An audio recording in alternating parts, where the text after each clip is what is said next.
The following is a live presentation of the Commercial Appeal.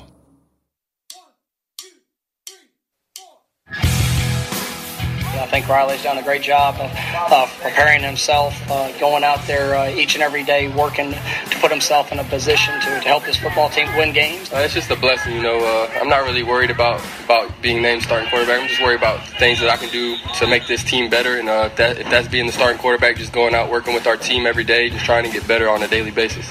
This is the Tiger Football Podcast with Tom Schad, Geoff Calkins, and Phil Stukenborg. What's up, y'all? Welcome to another Tiger Football Podcast.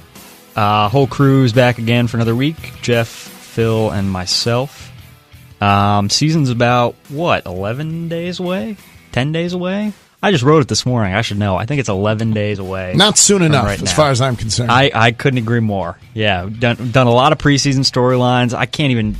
I've lost track of how much stuff I've written back to the spring. I mean, it's just, you're sick of writing about the same stuff without having an actual game to write about. Well, and I just think people are, honestly, fans are ready for football again. I mean it, necessarily from our perspective. I think there is a Saturdays in the fall, particularly around here the last couple of years, have been fun, and they are fun. And so partly it's because I'm a sports writer and radio and everything else, so there's more to talk about, but it's just like more fun.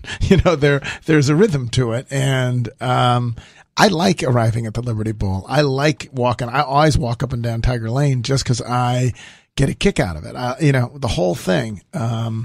There's a reason that people don't keep sports in perspective, and because it's fun, like right. So much fun. And so I'm ready, I guess. That's what I mean. So when that first game arrives, September 3rd, we now know who's going to be under center. Really, we always kind of knew. I feel like we had a good idea kind of going back to spring that it was always going to be Riley Ferguson, but the official announcement coming yesterday, Norvell kind of echoing much of what he's said over the past however many months. He likes his leadership, likes his winning record, likes his arm, likes his elusiveness in the pocket. What was your initial reactions to the announcement? Was it a surprise? I'm assuming it wasn't a surprise. And what do you think his ceiling is? What do you think Ferguson's ceiling is? Well, before you do that, I want to ask you, what do you think? Was there any pressure at all put on him and that starting job from the guys behind him? That's a good question. I think there was some competition there. I don't know if there was ever really a fierce competition. And that's not to say that the guys behind him weren't putting in effort and that he wasn't, working really hard. I think the effort was there, but I think you could see relatively early in spring that he just had the talent. And really the only question was, how's the new guy David Moore going to fit in? And then you saw him, and obviously I think he has a lot of talent, and I think he's a guy to watch in the coming years, but I don't think he looked ready. And so I think that it was pretty evident, just from being out there at practice that Riley was kind of your best option. So was there effort? Yes. Was there ever a real competition where you were like, I don't know what's going to happen? If Aaron Rodgers had showed up in a Memphis Tiger uniform and had started throwing bullets, they would have noticed. I mean, in other words, if that had been happened, it's not like he was just named picked as the starter in spring. And if one of the backups had been truly sensational, then I think a competition would have emerged. From what I saw, and I didn't see nearly as much as Tom did, they haven't been sensational. They've been promising in spots, and I think Jason Stewart's been better than people have expected. And like at the scrimmage, when I saw David Moore at the scrimmage, you can see exactly why they're excited about him, and you can see exactly why you wouldn't want him to be your starter. And so then Brady Davis was the only, sort of the other one, and I thought he's been pretty good. But obviously now he's got the injury. I suspect they would have named him the starter anyway, even without Brady Davis's injury. Do you think that had anything to do with the timing? I don't think it really had anything to do with the timing at all. And so, yes, if someone had been sensational, it would have been changed, but no one was sensational, and Riley Ferguson was good, and so it played out the way everybody expected. I'm excited about the story and about Riley Ferguson, more so now that I'm doing a longer story for later in the week about him and his journey, and I've enjoyed reporting it so much that I'm more pumped. Honestly, from watching him, There are times he looks good, and there are times I've sort of wondered what the fuss was about. There's been a little of both. I don't know what to expect from him. But this morning, I talked to his offensive coordinator at junior college, who's moved on. It used to be at Mississippi State, then got in trouble, honestly, with the NCAA. Got a show cause. That's why he had to go back to junior college. But he knows what big-time quarterbacks look like. He's been in the SEC. He said that Riley Ferguson is the best thrower he's ever been around, and just raved about him. He said the head coach there, and I'm not going to tell you the whole story that I'm going to put in the story. Save some for the paper. He said the head coach at Coffeyville, who had Zach Mettenberger when he was at Butler Junior College and another big time quarterback, was calling people, begging them to look at Riley because he said he's tremendous.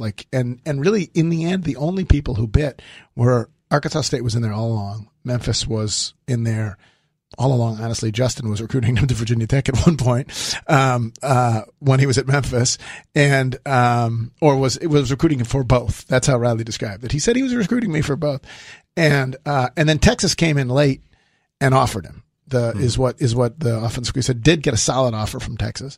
In a way, that part of it is like the Paxton Lynch story, where he stuck with Memphis at the end. Someone comes in late, might have been more appealing, but out of loyalty, but also a sense that they believed in him. But anyway, so after talking to these people and hearing them rave about him, and honestly spending 20 minutes with him, he's just an appealing guy. Like, his story's appealing. He's appealing. I think the whole thing about second chance, different guy, I think it's an easy storyline, but I think it also happens to be true in the way that he comports himself and holds himself and the way he means business. So just from my eyeballs, I would have been a little more, I'm kind of anxious to see now because I've been doing a story on him. I'm a little more excited about him, and B, I'm a little easy. It's easier for me to believe in the upside. From seeing him out there this morning at practice, and now having seen him a few times, it seems to me he may follow the similar path that a guy named Martin Hankins did. He came in, had 2 years, followed Danny Wimprine, who was the best quarterback since Paxton Lynch, and just someone that seems to have a command of everything, very, very comfortable in that role, and I could see him putting up similar numbers. Hankins was one of the great underrated Memphis quarterbacks. And this guy could be like that. It is funny, when we talk about Memphis quarterbacks, we talk about Wimprine, and we talk about Steve Matthews, and we talk about Paxton. But look at the record book. Martin Hankins put up numbers. He put up numbers. Was it 2 years he did it? He had 2 years. Really good, just came in throwing. And it was at the tail end of the good years under Tommy, is that right? That's correct, yeah. Yeah, the tail end of the good years. He got him to one bowl. Yeah. Interesting comparison. I sort of like that, yeah. Yeah, and the one thing about Riley that I liked yesterday, and this is Norvell kind of before fall camp even started, I asked him about the summer, how's Riley looked over the summer. He said that when they would have weightlifting groups, they'd have him at 6, 10, newcomer one at 2 p.m., Riley was in all of them. So he would lift at 6 and then just be there encouraging the guys. And something that he said yesterday after he was named, we were asking about leadership. And he said, now I can take up a little bit more of a vocal role because I'm not going to come in and have everybody expect, to look at me like a leader. And so he said it was all about spring, and even in the early part of fall camp was all about earning the respect and kind of building up to this role. Now that he has it, he's able to take on a little bit more of a vocal leadership role. But I wanted to ask you guys what do you think his ceiling is? And I get asked this all the time. How good is Riley Ferguson going to be? What do you obviously it's an unfair comparison to say he's going to be Paxton or he's going to be this relative to Paxton. But what should fans expect? What should you expect from him this year? I mean, I've said this before, that when someone leaves, there's often when a great player leaves, there's a tendency to downplay how much it will impact the program. And I mean, I've said this before. I remember when Eli Manning left Ole Miss, and now I can't even remember. I remember having a brain cramp. The guy who followed him, it was an elusive version of. You assume he can do everything Eli can. Plus, he was elusive, and he comes in, and by the fifth week, he'd lost his job. So, I think it's really hard to replace the best player you've ever had at a position, and I don't think that can be understated. To think about what Paxton did against Ole Miss, for example, the throws that he was making, winning games really on the strength. You can't expect Riley Ferguson, because honestly, Paxton Lynch didn't step in and do that. He did it in year 3. So I think that's unfair. I do think that what you sort of hope for It's not a national championship. But when T. Martin replaces Peyton Manning at Tennessee, they did better because the team was better, because they did better. He's not the thrower that Peyton Manning was, but I think that's what you hope. You hope that the maturation of the program is such, the improvement of the defense is such, that he won't put up Paxton numbers necessarily. He's not going to throw for 6 touchdowns in a game. I could pretty much guarantee that. But that you don't see that there's still a productive offense because he's efficient. What has his mentality been relative to Paxton? I know you did a column on that earlier in the fall. Like, what has his perspective been, I guess, on following up Paxton? I think it's fantastic. His perspective is, maybe he's just saying it, but I do think his perspective is pretty clearly, I blew my chance at Tennessee by leaving early, right? And I shouldn't have. And I'm trying to make up for lost ground. I want to get to the NFL. So you can tell me that it's tough to replace Paxton, and I guess it is. What I'm telling you is that I'm stepping into a job where I can see that it's possible to go to the NFL from there, where all eyes are going to be upon me because I'm following Paxton. And so I don't look at it as a burden. I look at it as an absolute the stage that I want to prove that I'm the quarterback who I thought I was when I went to Tennessee. Bill, what do you think? I think the offense that he'll be in, the receivers that he'll have in Mayhew and Miller, and it looks like Pop Williams kind of emerges, and how they'll throw to the backs out of the backfield. I think he could be someone that this is the perfect offense for him, and that he could end up putting up those kind of records, going back to what I said about Martin Hankins. I mean, I think he could have 2 years and throw for 5,000 yards or so. And the one thing that's going to be interesting, too, is there might be short passes. He's got an arm. I just saw him practice today. I mean, a couple 50 yards in the air or whatever, perfectly to Anthony Miller in the end zone. Like, he's got an arm. But a lot of the offense is going to be a short pass that Anthony Miller, runs for 15 yards, or that Jalen Oglesby takes across the middle and zigzags. So you might see, just from a numbers standpoint, just the offense. The offense has more speed than it did last year. There's no question. Darrell Henderson is a different kind of back, right. Explosive. We can see him take a 5-yard pass and go 90 yards. Oglesby is another one. More speed, just blinding speed, who makes something. And we didn't see as much of that last year. So I think you both are exactly right. That'll help him. Cool. Well, let's move on to the big. We've just been pubbing it all day. Time to go through the schedule, and I think we did this last year, just kind of a game by game, talk it out, and we'll see where everybody stands. I can't remember who was the most off base last year. I can't even remember I think we all had them like 8-4 or 7-5 last year. My bias, I'll be honest, my bias in all these things is pessimism. But only because it's true of my beloved Buffalo Bills. Like, of the teams that I care about the most. Have you been conditioned? Yes. And the teams that I care about the most, I don't want to be disappointed. And I make no mistake, I want this team to do well. And so it's more fun to cover them. So my bias is always, if, 8 wins instead of 10 or whatever. Because I worry, I worry on bias. So I'll tell you right now that I suspect I will come out lower than any of you. Because that's just I'm a natural born pessimist. Yes, it's beaten into you in Buffalo. There's no question. Man, that's sad. Yeah. All right, so let's kick it off. SEMO. Does anybody think it's going to be that's close? That's a loss. That's a tough loss. I'm just kidding. No. That would be some pessimism there. No, that's a W. Okay, Kansas. Now this is an interesting. I think it's more interesting when you think about it more, because this is a team that last year they beat pretty handily on the road. And this could be a thing coming off their bye week. They say, we crushed them last year. We think we're a better team this year. There could be a little bit of complacency in there. Do either so it's a loss. You're saying it's a loss. I am still going to put them down as a win. Mm-hmm. But the more you think about it, the more, interesting. Normally you just say, okay, Kansas was whatever, 1-11, 0-12 last year. Memphis is coming off a bye week. It's kind of a no contest or a no-brainer.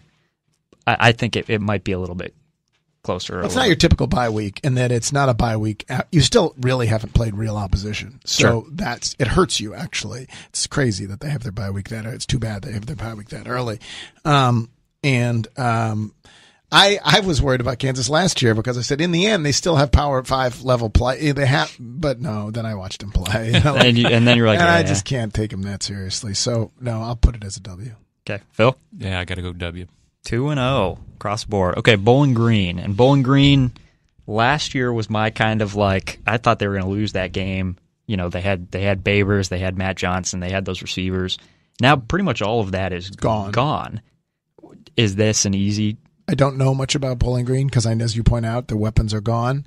Was it Flipper? Was that the name of the play? That was the play. That was the Flipper game. The Flipper game. That was just sensational. That was the what will this season be like temperature gauge last year. Yeah. And it was, I know Ole Miss was bigger. This almost felt to me like the critical, are they going to have a really fabulous season kind of game last year? I don't know anything about Bowling Green, except they were. There was brown up there. Brown. Everything was brown at Bowling Green. Did you notice that? The color scheme. Yeah. I was surprised by that. Stadium was brown. Yeah. So anyway, I go W there. Phil? I'll go W also. I am going W as well, but I'm intrigued because a lot of the arguments that you could make about Bowling Green, they lost their quarterback, they lost their coach, they lost some of their playmakers. They're all up there in Bowling Green saying the same thing about Memphis. Yep. They're going to beat the snot out of them because they're all new. So, interesting. 3-0. 3-0 across the board. Ole Miss at the Grove. Yeah, I don't see them winning that game. I don't see how they can win that game. But Ole Miss has an interesting schedule because they are loaded at the. Like I was talking to the Rivals guy down there, Neil McCready, and I asked him. I understand that Memphis isn't your biggest rival, but there will be an element of wanting to get even for everything that happened. For the they were embarrassed. Let's be honest. Right. They were embarrassed. Kimdichie gets hurt. They were mad about that. They were mad about our headline in the paper the next day. Right. They're just mad, and so you'd think they would want to exact revenge, and I do think they do, and I think when the time comes they will. But so much of their season will already have been shaped because they're going to have played Alabama, Georgia, Florida State. I mean, they're put Geoff down for a W. They're going to be beaten up, and they're either going to be totally pumped or they're going to be demoralized. And so I do think the natural emotion of this game will be slightly different than you expect. Having said that, Chad Kelly's really good. The defense is really good. They're going to lose. Of course they're going to lose. On the strength of Chad Kelly, I'll follow that. They're gonna okay. Yeah. I also have them as a loss. Though this was the time. This was, I feel like, the podcast last year where I was like, "There's no way they're going to beat Ole Miss." Oh yeah, no one saw that, and then they did. Right. So you never know. This might be, I think, one of their toughest games. I think Temple's tremendous. So they followed up, and it's a short week. Awful timing. Think about how banged up they were after Ole Miss last year, and now they've got them on a Thursday. They are at home, which plays to their advantage. And obviously Temple is on a short week as well. I don't know who they play the week before. Temple's really good, though, and Temple's really, really good. I actually think they could win their side, and the short week, I think Memphis loses. I've always thought Temple was really a tough matchup for them. I've got to go Temple. And they have a lot of their playmakers back, which is interesting. They play, so that previous Saturday they play SMU at home. Yeah. Which is not the equivalent, fair to say, of playing. That's Big 12 hopeful SMU. Oh, okay. There we go. Okay, so you guys have losses. I also have a loss there. They lost Matakevich. They lost their lineman, whose name escapes me, their D lineman. A lot of holes on defense, but their offense is coming back. Mm-hmm. So got P.J. Walker, who was emerging as a big weapon last year. Following that up with Tulane. You just always Tulane. I always just put in a W. That's my logic there. Yeah. In fact, it was. I think I was there. I think the day that I finally wrote that Rip Shear should be fired after about 17 years of wandering through the desert was a loss to Tulane at Tulane, which rarely happens. Yeah, and I ended up. This has got to be the end. So so on that theory alone, I'm going to go W. And they're unbeaten in that new stadium down there too. So no, I go technically yes. Yeah. Okay. So wins across the board. That I'm really interested to see. They got Willie Fritz as their new coach coming in there. Ran that. I think he was at Southern Georgia State. Ran kind of an option-based system. Not really like Navy's, but some similarities there. And that obviously gave Memphis a lot of fits. Yep. Yeah. Trouble, last problem. And that segues perfectly into their next game at Navy in Annapolis. Obviously, losing Keenan Reynolds is a big blow. They lose a bunch of their linemen. I think they're bringing back maybe one starting offensive lineman or something. What do you guys think? You think they have just what Navy's done there and the way they can replace parts, even someone as good as Keenan was, and what that coach has done up there through the years. And you're familiar with that place and how well how disciplined they are in running their offense. That's going to be a hard one. It's an interesting game because this is the one where there was some grumbling among Memphis players, defensive players, about the scheme last year. They felt that the scheme was not against Navy was not. I mean, I think Memphis players were really frustrated by what happened last. This was the most demoralizing. Temple game was demoralizing last year, but this game was demoralizing because Paxton was missing, he wasn't hitting, and then they just couldn't do anything. I don't think it was the defensive scheme.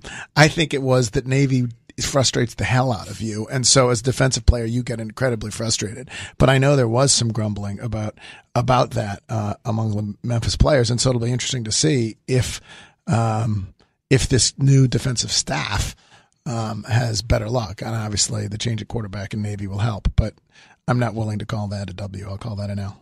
Phil? An L. Okay. I'm going to go against the grain here. I'm going to give them a W. It's a hard place to play. Navy's a really hard place to play.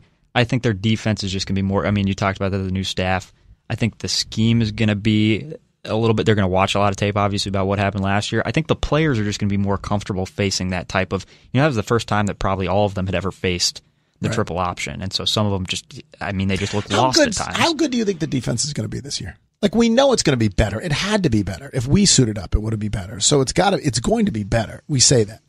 Is it going to be an upper level American Athletic Conference defense this year? Is it going to be a positive strength of the team this year, do you believe? You've seen it more than anyone, Tom. I think it is going to be a strength. I don't know. So, yeah, it just depends on how you frame the question. I don't know in terms of ranking. Is it going to be a top 2 in the conference defense? Top 3 or 4 in the conference. I'd say maybe 4th. Maybe 4th or 5th. I think they're going to force a lot of turn. I mean, that's the one thing that's stood out. It's one thing to talk about, takeaways. We need to force a lot of turnovers, whatever. That's what they talked about last year. Just in practice, we've seen a lot more of that. I mean, you see 4 or 5 turnovers in team drills every day. And I think that there are some guys, especially in the secondary, they are just playing with more energy and forcing more turnovers, getting their hands on picks and stuff. So I think the defense is going to be improved. I don't know if it's going to be better than the off. That's my biggest question is 2 years ago, the defense was kind of what carried them throughout the season. Last year, the offense was obviously what carried them throughout the season. So is it going to be one unit carrying them this year, or is it going to be a little bit of a mix? I don't know.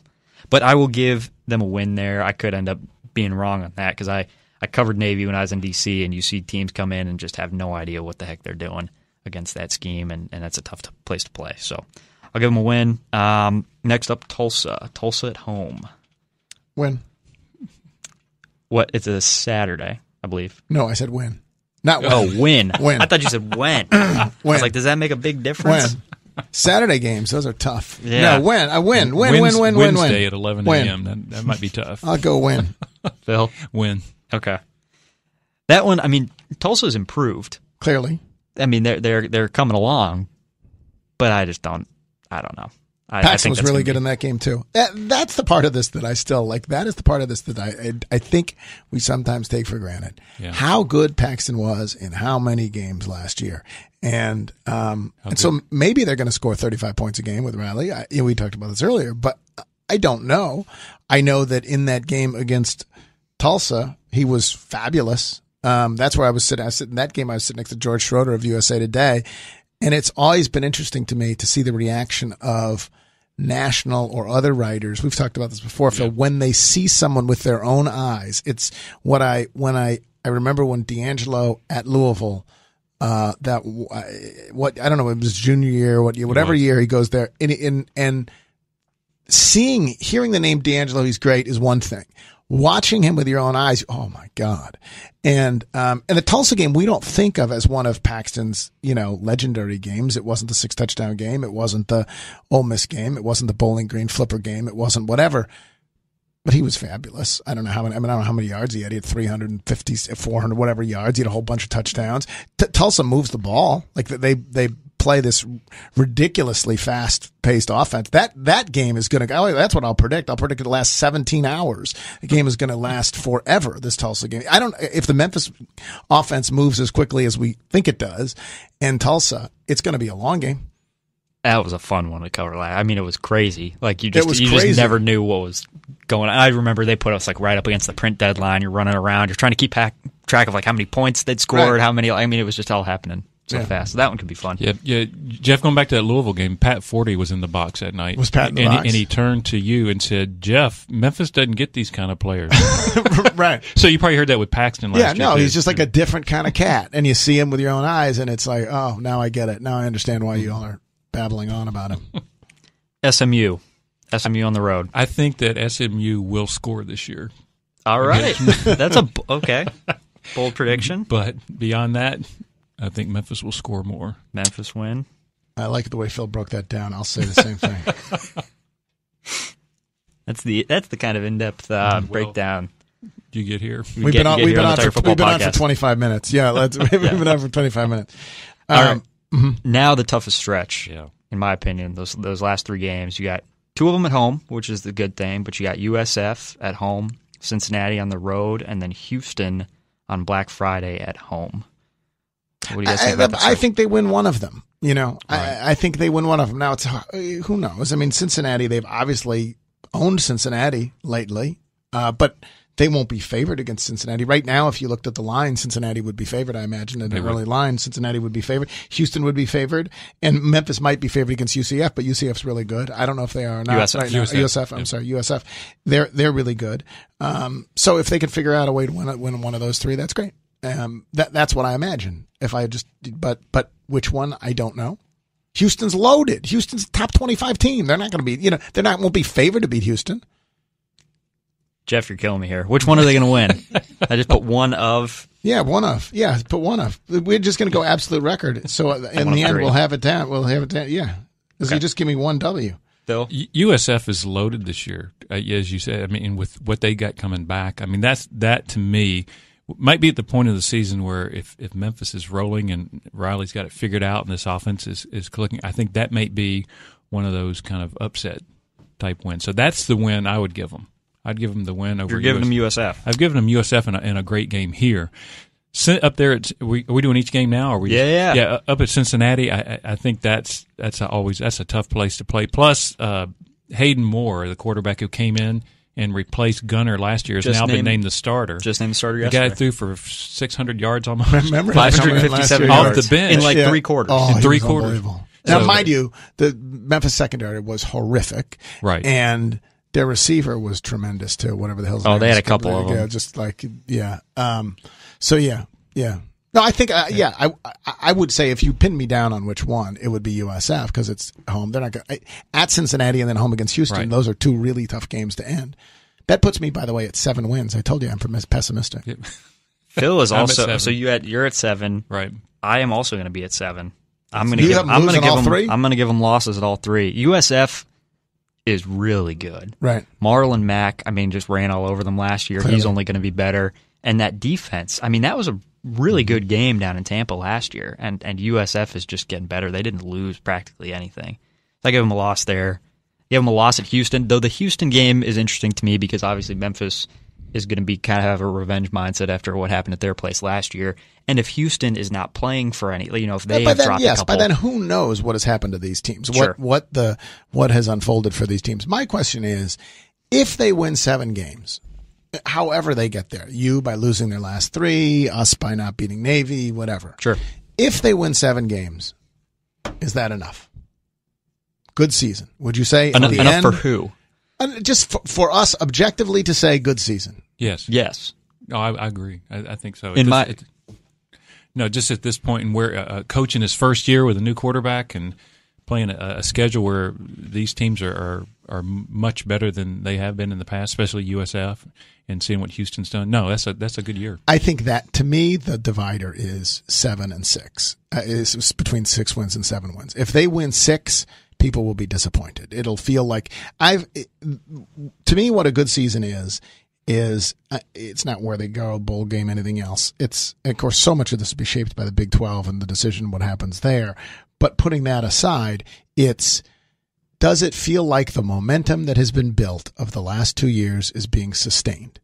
And that's what you want. At the end of the year, you want everybody who was on board to stay on board, and you want more people to come on board. And that's both in terms of recruits, and that's in terms of fans and everything else. So how many wins does it take to achieve that? I think the number is 7. 7 wins. You are okay. They're adjusting to them, whatever, but there's still a good program. There's still a winning program. They've got another recruiting class, new quarterback, momentum. The Houston's coach going to leave after this year. So you can look up and whereas if you step back to 6-6, I think it becomes just a smidge deflating. I completely agree. Especially if you lose a bowl game. Then it just kind of... Oh, and then you lose a bowl game, then you're losing record. Yep. Well, that's the other question, too, is, what happens in the bowl game, because that could spin them forward with some... I'm going to put me down as a W for the bowl game. You put a W? Where's the bowl game? I am openly campaigning for the Bahamas Bowl. The Popeyes Bahamas Bowl. Is there Gannett paper there? If so, they'll probably cover it. Nope. No, there's no Gannett paper in the Bahamas. We're doing it. And Bolt? Maybe will he be out there? Jamaica Bowl. That's the Jamaica Bowl. So you got your small countries exactly mixed up. Yeah. All right. So we all have been 7-5. Geoff is 4 months ahead of time predicting a win in the bowl game. Yep, exactly right. Going out on a limb. Those are the predictions for the year. We will be back next week to talk a little bit about SEMO and opening the season, what we expect in the opener. Until then, keep reading us on commercialappeal.com. Look out for Geoff's story on Riley coming up here, and we'll be back to talk with you next week.